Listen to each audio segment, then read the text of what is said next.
Allison, the glass, is that Yep, what it says? I don't have glasses on. That's intentional.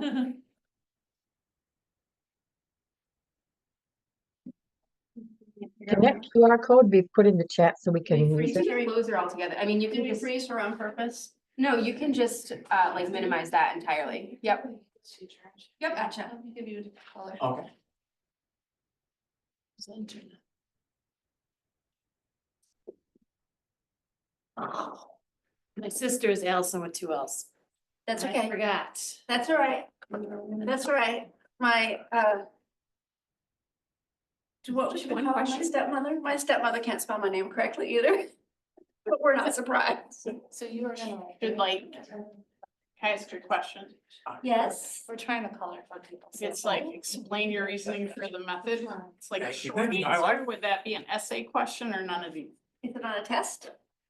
Well, yes, but it's Then I call it an not essay. really I an would sure essay. call it It's an essay kinda like question. Short answer. 2 sentence short answer. Just call it an That's essay? all. Let's say it's a short essay. Sure, a short essay. It's a very short essay. Oh, we had two or more, so it wasn't select all that apply. I should have looked at these more carefully. Wait, I'm still not in. It's still not there.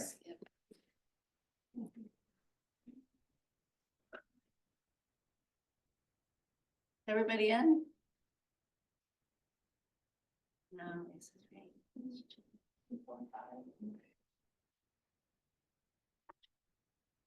You just do math. That's right. I'm assuming 14% is one person. I don't know why it doesn't show that it's 2, 3, 4. How many people All right, do we are we have? good? Close enough. Okay, so lots of, well, not really. 2 or more. 2 or more, okay. So everybody does some sort of writing. Everybody is writing. Oh, more people are writing. I'll tell you. It's like your student. Okay, okay. All right, so everybody does some writing, fine. Tracy's pushing it, but okay. Hey, informal writing Writing. responses to text. To writing. For LED and statistics, they write in both those classes. Do they write paper? Like No, well, they do have a stat project where they have to write a little bit. There's writing. So am I on the right question, Tina? All right, in their writing, what do you expect them to show you? What about the do? Here's the difference between you guys and our students. I don't have to read you the answers. No.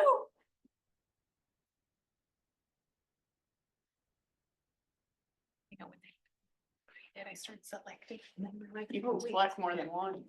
no, you're not supposed to. Oh, I don't think you're supposed to. Are we supposed to select more than one, even though all of these is an answer? We did set it up, so We they set up can, the fifth one as all of the above. right. So can they choose more than one answer? I did. Yeah, You can. I had to undo that. But see, they add up. One of them is lots of them. If they add to more than 100, then you can pick more than. Oh, see. Yeah, they do. Well, in the first question, I selected 2 and then I undid them and did the 2. It's Yeah. more than one. Okay. Yes, All of I'm these, undoing. all of these, okay. You can. Okay, I have to think about this. See? Original ideas, content. Select, unselect, select, unselect. Heather's having.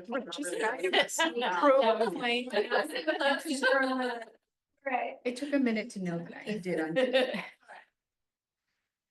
okay. So I'm guessing that if you're in math, you're not interested in their unique ideas. Is that accurate? No, I picked A and D. A No, and I D. picked, yes, A and D. Oh, we do want their unique perspectives. Yeah. Why they chose to use a specific method, things like that. Oh, okay, see, I'm learning things about Right, it. that's why we're doing this, so we can. Okay. too. All right, yeah, so one of the things that we didn't really share was that you're providing us with a lot of information that is helpful to us because we teach developmental reading and writing, so knowing what y'all are asking them to do is helpful for us. One of the challenges of teaching developmental literacy is that we're trained as English teachers and it's really easy to assume that everybody wants them to write like we want them to write. and to read the way we want them to read. And that's not necessarily the case. We were just puzzling over how to explain the way one reads in math. Because it's not the way we have them read. Topic sentences will not do them any good. Okay, awesome. Any thoughts on that, Tina? No, I like the variety. That's awesome. You like the variety. Do we have another question? Yes. Okay. No, we don't. You're No, gonna talk to them about why Back to they the write. slides. Back to the slides. Okay. So it's a little awkward, but we're there. Okay. Yep, we did that. Okay, so one of the questions that we hear a lot from discipline teachers in all of the areas that you teach is literally, do they ever do any writing in high school? What is the matter with these people? Why can't they write? What's the matter? So I actually asked them just this year, what's the expectation? And I was quite surprised. So U46 has a new curriculum. Those of you who are not familiar with U46, they are the largest supplier of students to ECC in our area.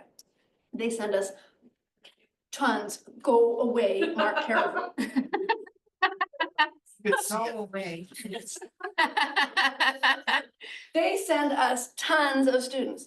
They have just changed their curriculum. So now they're saying that they're gonna expect, that you can expect that students will write up to 18 essays over the course of their high school career. That has not been the case with the students you have in your room today. They have not done that. In fact, they've done very little writing, which is evident. But important for us with our U46 students is all of their writing will happen in their English classes. No writing in science, no writing in social studies, at least not across the board. It doesn't mean somebody isn't doing writing. And these are not AP classes. If they're taking AP history, of course they're writing. Yeah. But we're also not really the school of choice for most of our AP students. So I asked for the general population. Okay, District 300, north of us, Algonquin, Gundy, and Hampshire. They have a very loosey-goosey system where the instructors can do kind of whatever they want as long as they meet the outcomes for the course, kind of like college. So what we got out of them is that generally you can expect that the students have written 3 to 4 essays a year in their English class. And they're usually built on the 5-paragraph essay model, which we will talk about in a sec, for those of you that are not familiar with that.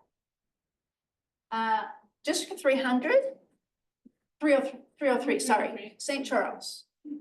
We don't get a ton of students from St. Charles. St. Charles is one of the premier high schools in the country in terms of the quality of students they produce. I find it fascinating that what they told me is that you can expect that they would have written 1 long essay per English class per year. Did they define long? No, Oh. no, as opposed to short informal writing. And again, not AP, right? Just your normal average student. And then there's 1 long paper in the US history class that uses primary sources. Which they probably take their sophomore year. Yeah, it's when they're very young. Oh, they don't have to take the concentration And test. Burlington, we have one high school in Burlington, straight out Hmm. west of us somewhere. And they told me that those students are gonna write between 20 and 25 essays over the course of their 4 years. Okay. That's what I said. A lot. So the range is huge, right? From barely any, which I find very suspicious from St. Charles, to, 25 in a year, in 4 years. They say that in Burlington, they'll write at least 1 a quarter in English. That's their curriculum, but then some other things will happen in maybe their history or their science classes. Nobody said that math was writing, but you wouldn't, right? What? You wouldn't, they wouldn't say, yes, we write essays in math, right? They wouldn't. They wouldn't even think to Wouldn't necessarily even say that. 1 essay in English classes? Isn't that odd? It's not, if I can you think do? about it in my own high school class. curriculum. Well, they're Reading novels, Yeah, taking tests on their But novels. don't I you don't write know. about that? no. Mm-mm. Interesting, I think right? it might be That's what I short. taught it, but But it could be short ones, so it says at least 1 long. Right, so maybe some Well, response That's to how I literature remember kinds of things. mine. I mean, I think that's, if I really think about my. They might be doing paragraphs. They could be right? doing Or paragraphs, they could be doing They're saying as a requirement. projects of Yeah, some I sort, remember you know, some, they could be like, writing I quick remember reading pages. like that are one even piece. longer. Depends on how they interpreted right. Yes. Right. So what we think is important for you to think about if you're assigning writing is that in your class, you're gonna have students who have had all of those various experiences, right? And you're also gonna have some that have been in AP and honors classes and therefore are really excelling in their writing.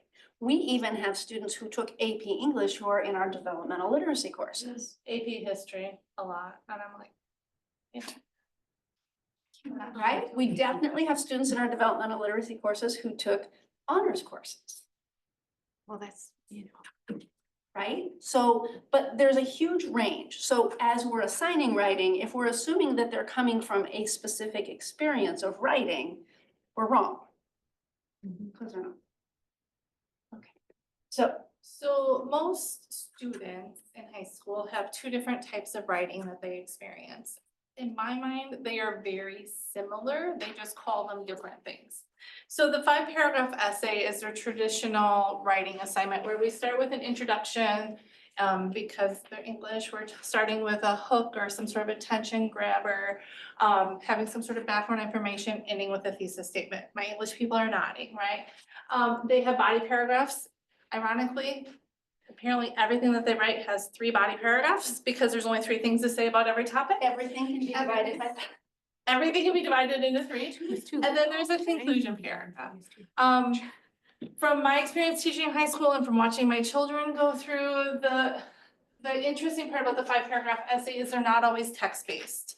And so they might be a lot of like narrative or response or, right, they're not necessarily referring back to things that they've read. But there's always 3 body paragraphs, always. So we're curious. And online people, pop your responses in the text. In the chat. So is this what you want from your students? Sometimes yes, no, maybe? See some heads saying no, why?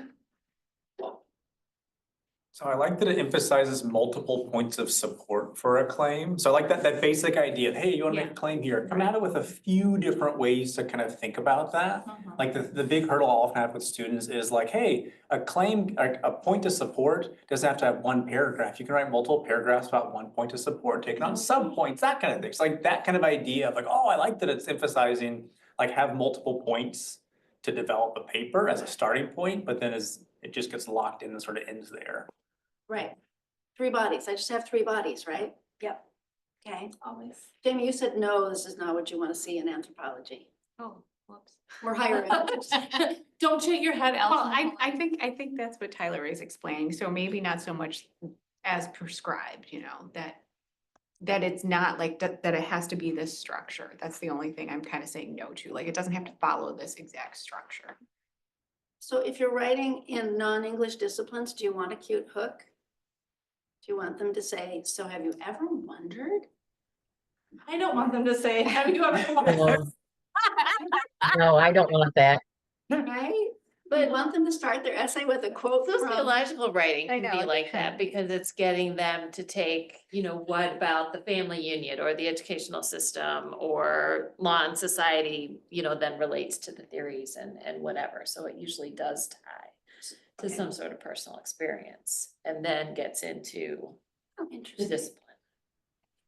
Tracy says, no, please don't start with a cute question. Yeah. And I'd like to write more in my math for LA classes than I do. I should have them write more, but I still wouldn't need a hook. No. What's nursing have to say about cute hooks? Nothing in the chat right now.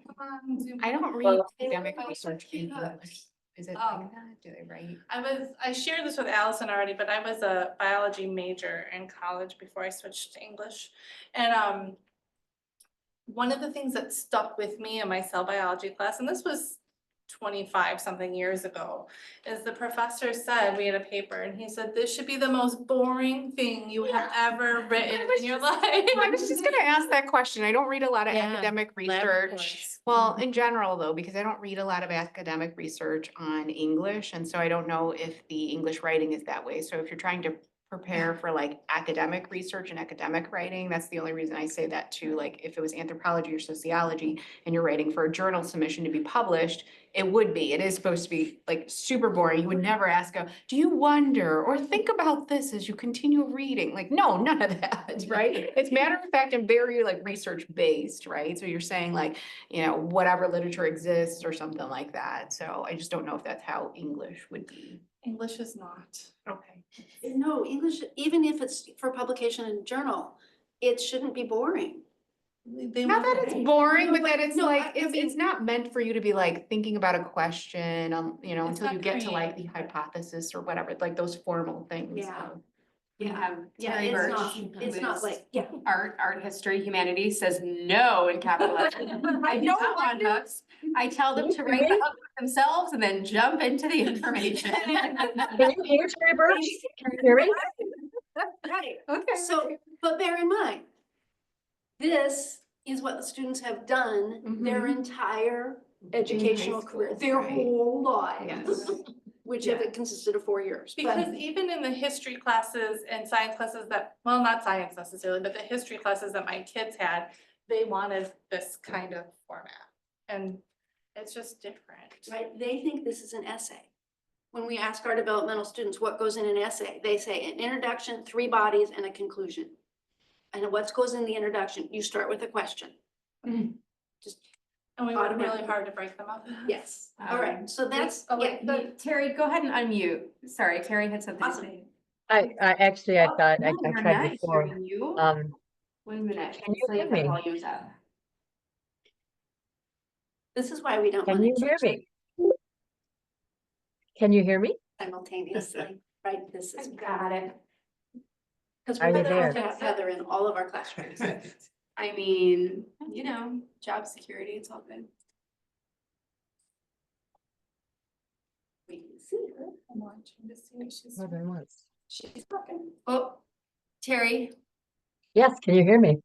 Ooh, a little bit. I hear her Wait. somewhere. Volume. We hear you. How about now? Terry. Can you hear me? Yay! Because I've been trying to say this for a long time. The thing is we don't want hooks because we want them to jump into information. But I don't have a problem with the 5-paragraph essay because it's better than having 16 little tiny 2-sentence paragraphs. And when because I was scoring SATs, and that's what you're getting throughout the SATs, that 5-paragraph. If they can get what you need in there, that's great. They're still freshmen and sophomores, but we really want them to, I mean, like I do response papers and research papers and another type of paper where they have to put all these principles together by looking at visual arts. I really just am looking, and I have a degree in English, so I'm not looking for them to be English majors, but I'm looking for them to be cohesive, to communicate with me, to do it straight. And I don't know the last word I'm trying to describe, but clearly, let's put it that way. Really, it's a good one. Thanks, Terry. Well, and Terry said an interesting thing there is that, like, are we thinking of our students in our disciplines? Are we thinking of our students as librarians? Are we thinking of them as mathematicians? Are we thinking of them as sociologists? Are we thinking of them as nurses and expecting them to write as if they are in that field or not? Because they haven't been trained to think and write in your field. They can be, but they haven't been, right? They've been taught to do that. Or they've been taught to do this. So the second type of writing that they do I won't go. It hates me, you do it. is they call it a DBQ. Now, my kids' school call it a CER. Same idea. But there's, the biggest difference is with the DBQs, they expect the students to respond to evidence, usually text-based. And so, it's still introduction, body paragraphs, conclusion, where they're summarizing things at the end. There are different types of DBQs, I'm not going to read them to you, but it's still usually a 5-paragraph essay where they are in those body paragraphs referring back to some sort of evidence from the text, right? So I don't know. Oh, yeah, Melcon, same idea. Yeah, so what you said, DBQ is called a what? My kid's school called it CE, Claim Evidence Response, CER, Claim Evidence Response. So all of this is another thing that I learned from working with the high schools and looking at our students, is that they don't always know what they're doing, they just are triggered by the word. So if you say, write an essay, they might look at you blankly. But if you say, write a DPQ, they're like, oh, okay, off I go. Sometimes I have seen that students, if you say write a thesis, they have no idea what you're talking about. But if you say write a claim, they're like, oh, okay, why didn't you say so? These are acronyms for the way you you design a body paragraph. It's like, I don't even remember what it stands for anymore. Main idea, I can't remember, anybody know? Anyway, I learned years ago that if I said you need a body paragraph, they had no idea what it was. But then once I explained it, they went, oh, you mean a Melcon? So that's another problem in our expectations, is that they've learned these cues and they respond to those cues. And if we don't feed them the cue, they can't give us the thing, because they don't know they don't know yet. Okay, so Tina, did you figure out how DBQ is different from a 5-paragraph essay? The only big difference I can find is that the DBQ is much more text-based. Ah, versus okay, their own ideas or opinions. all right. Same idea. Anybody see anything in there besides the hook that you don't want? I know we don't want a hook, which makes me super glad that we spend so much time on it in our English classes. But they need it in English right now. I know. All right. All right. Sometimes when they're so reliant on a text, they can explain it and still have no idea what it means. So here it seems include outside knowledge if you want, like that seems kind of besides the point. So you could analyze something and still have no idea what it means. Well, and another point along that line that I would throw at you, which has been changing, but as we look at the students coming in from high school for the last, I think, 10 years, they have not had to do writing in order to pass their SAT or their ACT. It's all been multiple choice. Wait, So how long? about 10 years. No, because the last time I corrected SATs was directly before, SATs was directly before COVID. During COVID, they stopped quite a bit. But they're talking about raising them back up again because they believe that GPAs are not reliable. So it wavers, but Illinois has gone back now to ACT, but they were on SAT for a couple of years. When they were on ACT, Illinois did not require the ACT writing sample, which meant that they were not, we teach what we test, right? So they weren't teaching writing as much. But even whether they were doing that writing or not, the thing I want you to think about is if your school experience says what's important is the multiple choice test, then you haven't learned how to bring in that outside information. You haven't learned how to mix that outside information with what you're learning. You've learned to look exactly at the text and say that's what the answer is. And it helps if the text is in the same words as the question. It does help if the text is in the same word as the question. Okay, so partly what we want you to see here so far is that what the students are coming in with might not actually be what you want them to produce for you. So it might not be that they don't write, according to the high schools, they do write, but it might be that what they think writing is not what you think writing is. I don't know if I can advance. Oh, I can. Okay. So we're gonna ask you, now that we've thought about that, on these cute little Post-it notes, to tell us what you would want to see in student writing, okay? And you're gonna post it on that board.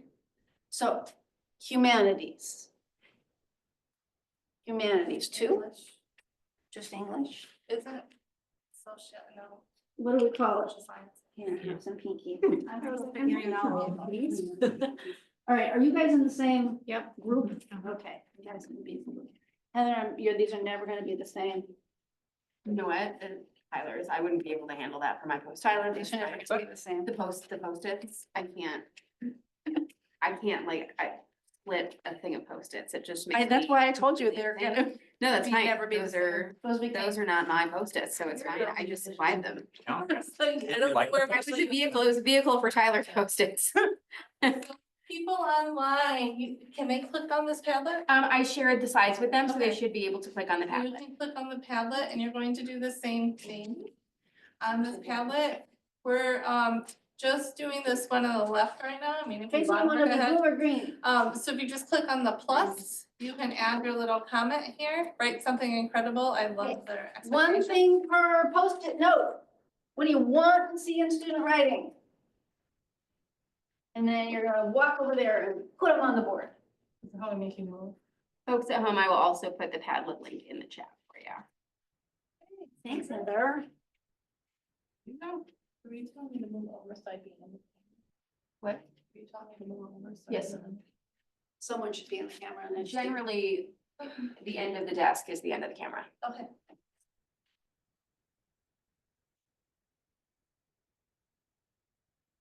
Online. Oh, go back to the slides because we're gonna get on the wrong. There you go.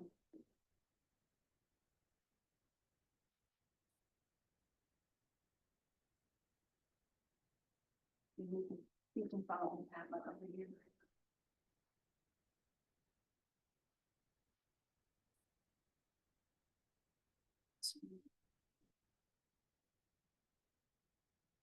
Oh, thanks.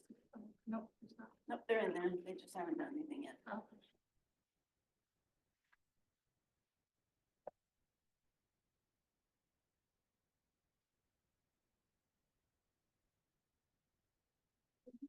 Yeah, elaboration, conclusion, Link. yeah. Yes, that's what it was. I Googled it. Thank you. Main idea, Uh-huh. Oh, A. Elaboration. examples, link. I don't know what the A is. I only got to the E. Like, It could just be they're talking Midwest and they mean mountain.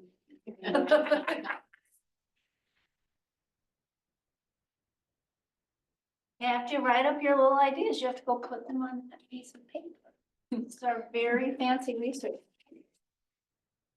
make our students do this too, to get up and move around and they're thrown and they whine and I'm like, it's They good for do. your brain, do it. Movably.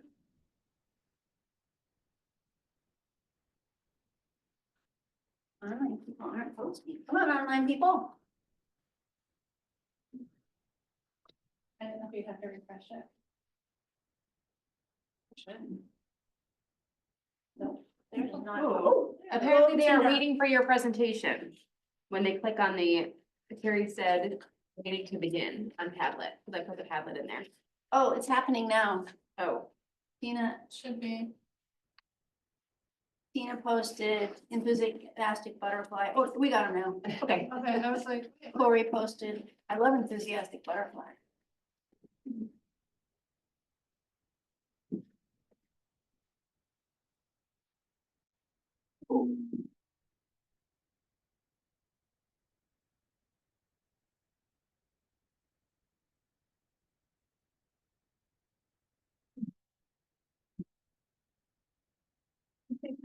That's good.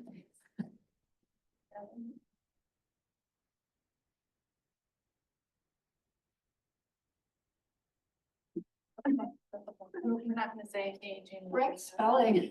How organized Blue is over there. Like, know, organized right? by a straight line. Social sciences for the win. And then we have our English people. Oh, Dan? So Dan Kernler. Dan, No. Dan. Wait, what? Our Dan. Yeah, Oh. yeah. Yeah. For some reason Terry still isn't working. Yeah, Oh. and our Tina, hi, our Tina. Okay. Well, all right, so if we just look at, what do we got over there, Tina? We have complete sentences, synthesis of resources, supported claims, cited sources, thoughts that make sense and work together, explicit connections made between claim and evidence, body paragraphs that build on one another, have an organization that's intentional. Some of these are repeated, so clear connections between ideas. Develop voice style. Properly formatted, being able to compare, contrast a concept. Examples. Synthesis of outside materials, comprehension of content, I love that one. Comprehension of content. I want them to understand stuff. Funny the way. So, Didn't even know I was doing thoughts it. on any of that, Tina? No, I thought it was interesting looking at the different colors though, right? Yeah. In the English, we want connections, but I think that's also true.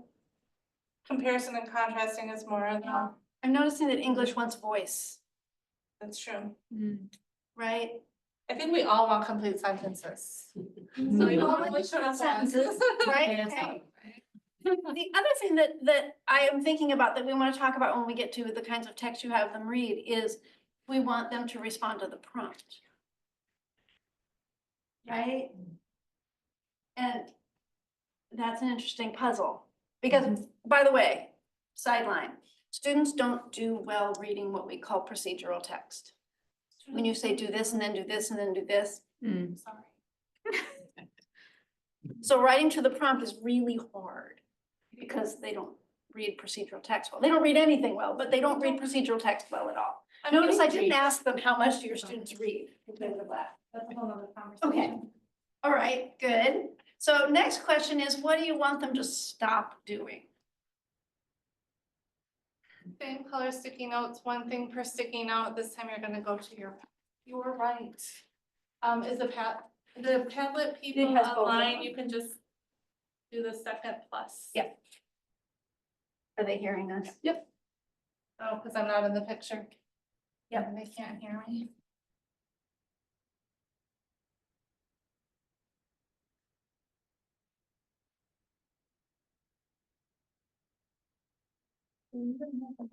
Yeah, folks online should be set up.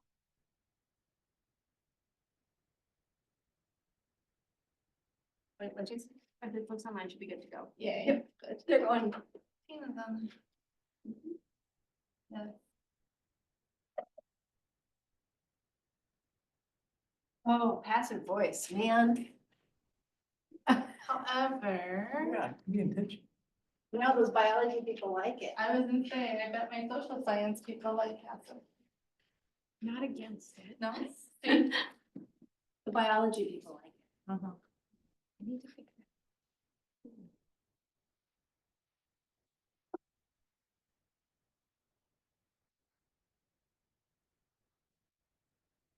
Now I wanna read. I was just laughing because Tina kind of qualified her passive voice.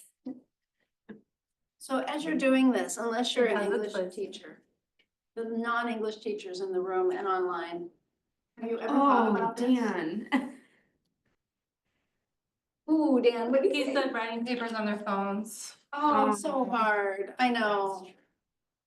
It seems like such a bad idea. But they're not, some of them are pretty good at it.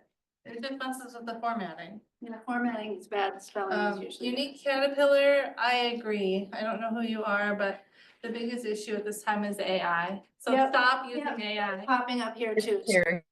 Sorry. Yay, Terry, Terry. I agree, Terry, it's a problem. Don't get me started today. I already read the dear colleague letter. I can only take so much. I feel really responsible for that one. Sorry, know. Alice. Thanks for recommending that. So if you're not an English teacher, have you ever sat down and said, what do I want to see and what do I not want to see in my student writing? You will after you get your first batch of Right, writing. right. You do when you get it back and you're like, what is this? But, you know, as English teachers, obviously, we have to think about that and build our rubrics and do all that sort of stuff. But if you're in a history class or a biology class and you want them to write a report on this, do you sit down and say, I need them to do this, I don't want them to do this. These are the important pieces in the writing that I want to see. And do you share those with your students? Yeah. Yes. Yes, Yep. and you do, it works good when you scaffold, but they still do it.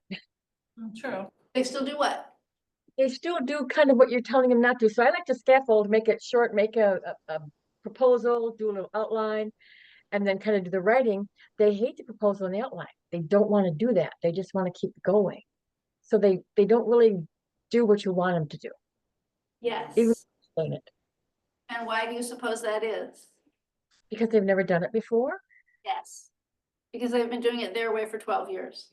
My Mhm. favorite is the students who will write their essay and then do the outline. And I'm like, but you're supposed to do the outline first. Terrible. I totally did that all through my life. Why? Because I don't like outlines. I Okay, hate outlines. we'll have this conversation later. Okay, okay. So, All right, so we're coming back to that. Go ahead, Tina. yeah, so I think we're gonna just move on to how does reading fit in with all of this? And so again, we have a couple of, what do you call this thing? Questions? People everywhere? Pull everywhere, thank you. I wanted to say read everywhere and I knew that wasn't right. Pull everywhere, You can read questions? other words now. So. Nope. Nope. Yep. I don't have it. So you have to pick a class, some of you. teach Activity is multiple now locked. Thank you. I love technology. It is my friend. Allison is getting this figured out. Tina, will read you the question. Pick a course that you teach, doesn't matter to us which one. But think about what type of, especially the writing assignments that you were talking about before that you have them do. What type of reading do you have them do in that course? And eventually, Coming, it's locked for some reason. What does Wait, locked mean? do you have to refresh it?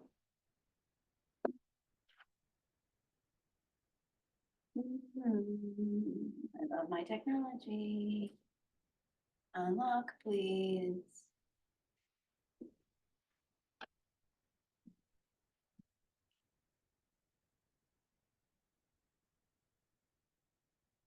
You deactivate it and then reactivate it.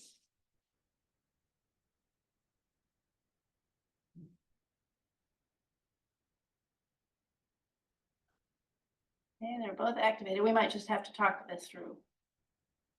Activated, but why are they locked? Not a clue.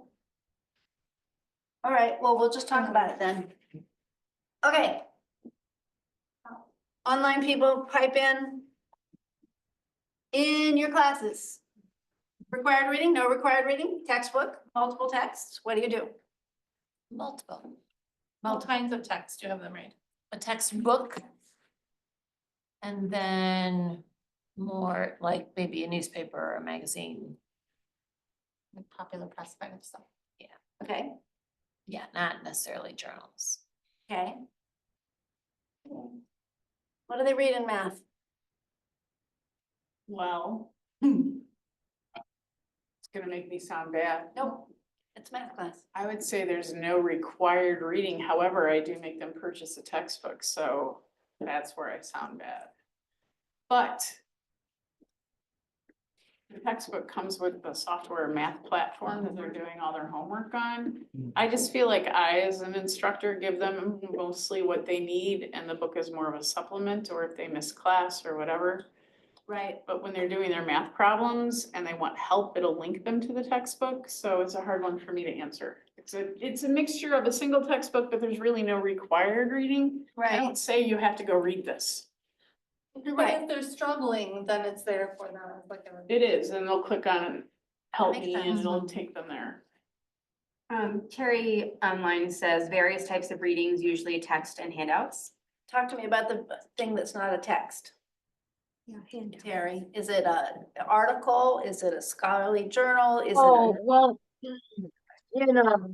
I teach humanities at a couple of different, You're muted. Oh, you're muted, Terry. I'm sorry, I teach humanities at a couple of different schools, not here, and I usually have them buy the text, which is kind of a smaller text. And then I add in the stories, like they just finished doing a little bit of Shakespeare, and they watched the video of the animated Shakespeare too, so I didn't hurt them in any way.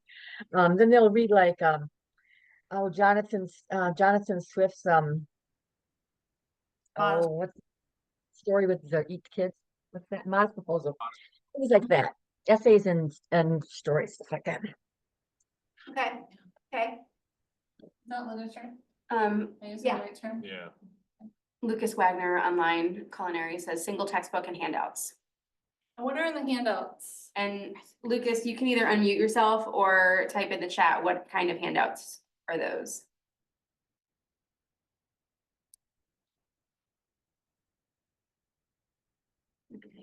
I know, it takes a minute. So, yeah, so while he's typing, anybody else here, what else do you assign? Got a few others in the chat if you want. Y'all English teacher, are you using textbooks? Like maybe a handbook, but yeah, usually with sample essays, sample writings, that sort of stuff, never, Like sample student essays? sometimes, yeah. Okay. A lot of times, yeah, actually, yeah. Okay, So for Lucas's handouts, we have recipes, fun, short articles that pertain to techniques and industry. nice, okay. Okay, We also have Dan in English. hi Dan. Hi, Dan. Publish short stories, poems, creative nonfiction, craft essays, magazine articles, and sample student writing, etc. Beautiful. And then Tina Garcia says, no cost text, library accessible, journal articles, and news articles. It's just interesting to me that journal articles last on here when so many assignments have students have to synthesize journal articles and they don't have any experience reading them, which just makes research really hard for them. Yep. And this reading teacher realized last semester, this is so dumb. I had them do a project where they had to find journal articles and I was like, I never showed them how to read these. And then they struggled and I'm like, ah. So this semester we are teaching them how to read. Oh, good. And that's why I've worked with one faculty, I'm teaching them how to read and skim that. But actually, you don't have to read the whole thing. Read the abstract, read the end. read- Sorry, skip all of the numbers because Yeah. the statistics don't make sense to them. They don't make sense to me and I have a doctorate, so I'm like, I think we answered that. yes. It's gonna ask us for this for 3 times. All right, do you want them to go to the Padlet already? I don't No, think because we so. already did that. We're fine. So I think, Oh, okay, so online people, I'm just sending you to the Padlet now, and then we're gonna talk to you about what it means. So here's the thing we want you to think about. I've got students who are coming in from K-12 who've had varying experiences writing, but I think we've ascertained that in most cases, they don't have experience writing what you want them to write. And what you're having them read, how close is what you're having them read to what you want them to write? that's the question we want That's to the explore. That's the question we want to explore. So, get you to your text. So is this one mine or this one No, I yours? think this one yours. was mine. Okay, so this is a text from an online OpenStax history book. You can see me. Yeah, so a history textbook. So if we're, and this is just 3 short paragraphs in that history book. But when I'm reading through this, I notice the first sentence is a definition. So they start right away with a definition of what federalism is. They do kind of have a topic sentence or a thesis statement, although in the second sentence there, 5 structural characteristics are common to the United States. So then as a reader, I'm assuming that they're going to explain what each of those 5 characteristics are. And each of the paragraphs is breaking down one of those characteristics. We only have 2 up here for you. But I notice in that middle paragraph there, right, they're using transitions first. All federal systems establish 2 levels of government. And then they're breaking it down into what those 2 different levels are and using some examples, right? So it's pretty clear, straightforward. Right, here's what we're going to tell you about. They're explaining them. They're using very specific examples. I'm trying to remember what else I. Yeah. So what we want you to look at in this text is, so this is a history text.